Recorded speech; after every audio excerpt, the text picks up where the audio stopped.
Good morning, everybody. I'm back in my backyard and let's make a nature museum today.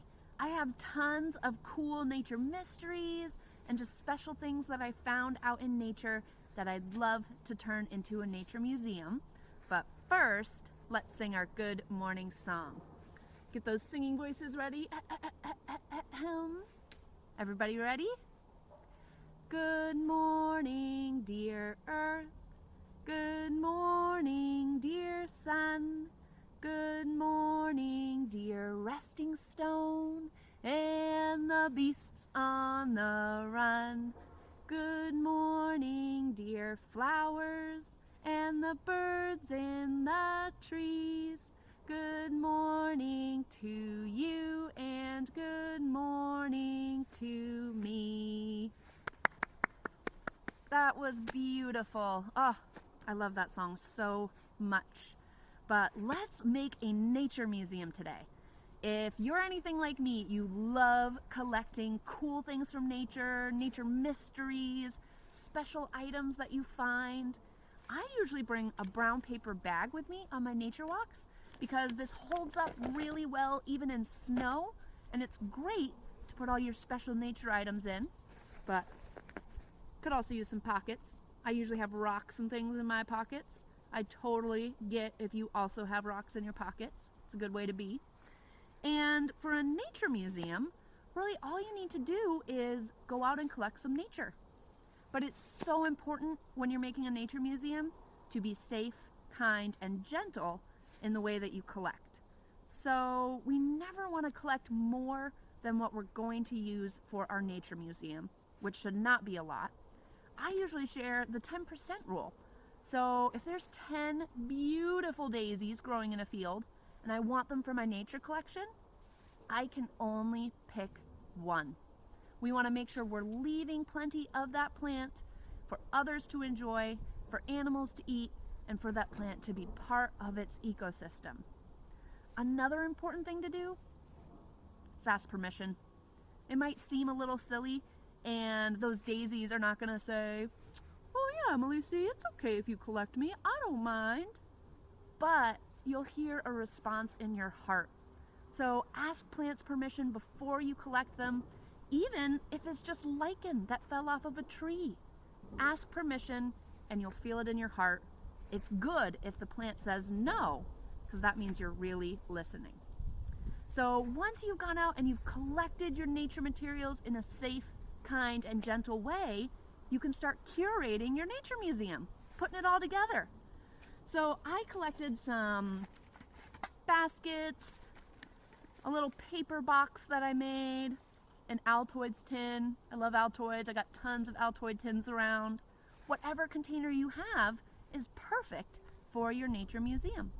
Now you can always spruce things up a bit with some colored paper or ribbons or yarn, but I kind of like my nature museums to just be simple so that they can show off the nature. Now, I put down a nice purple bandana to display my nature museum, and I also wrote some labels for my nature museum pieces. So you can write anything you want on your labels. I wrote down what I saw, lichen, or what I collected, where I found it in Northwood, and then on this one I wrote why I like it. And I like it because the colors are beautiful and it's got a cool, kind of squishy, funky texture. Now on my chewed acorns description, I wrote where I found it in my backyard, why I like it, because it's a nature mystery, that's why I like it. And I asked a question, who ate these acorns? My guess is chipmunk. But you can write anything you want to on your labels. Maybe you just want to draw a picture of it for your label. That's a-okay. Now, when you're putting together your nature museum, all you have to do is display your beautiful nature items for everybody to see. So I'm going to put my lichen, I think I'll put my lichen in my paper box. Just display it right in there. And then I'll put my label with my lichen. I also found a really big mushroom This fell off of a branch that was in my backyard, and it was just laying in the snow. How cool of a discovery. Check out that big honkin' mushroom. These kind of remind me of noses. Does it look like a nose? Give you a profile view. Big nose, right? So this is gonna go into my nature museum, and I think I'm gonna put it in my basket. Put it proudly on display. I don't have a label for this yet. I'll have to make one. And then I also have just some chewed up acorn pieces. And, oh, I've got another container in here. Let me check my bag. Perfect. I've got an Altoids tin with no lid. Perfect for some chewed up acorns. I'll put that with my label. And then my last two pieces are super cool. I found some jelly fungus. Let me bring it up close. Look at that jelly fungus. I'll hold my hand behind it, make it focus a little better. Now, jelly fungus is super cool. If you bring it inside and let it dry out, these little jelly fungus will harden up. And then if you bring it out and let it get a little wet again, it turns into jelly. Give a little jiggle, jiggle, jiggle, jiggle. So I have jelly fungus. I'll add that to my nature museum. We'll put it right in front. The last thing that I'm going to add to my nature museum are cicada exoskeletons. I found these on a tree. Take a peek. Oh, how do I hold these so you can see? They're delicate. Look at that. That is a cicada exoskeleton. So I'm going to put those in my nature museum as well. Display those in a little Altoids tin. Can you stay right there? Yeah. And that's that, everybody.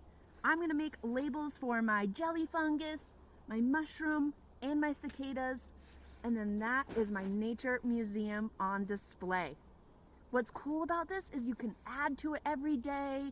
Different family members can choose to display different items a certain day of the week, or you can share the museum all together.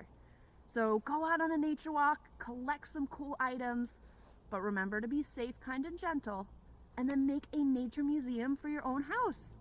Have a whole bunch of fun, everybody. I'll catch you soon. Ooh, ooh, ooh, ooh, ooh, ooh, ooh. Bye, everybody.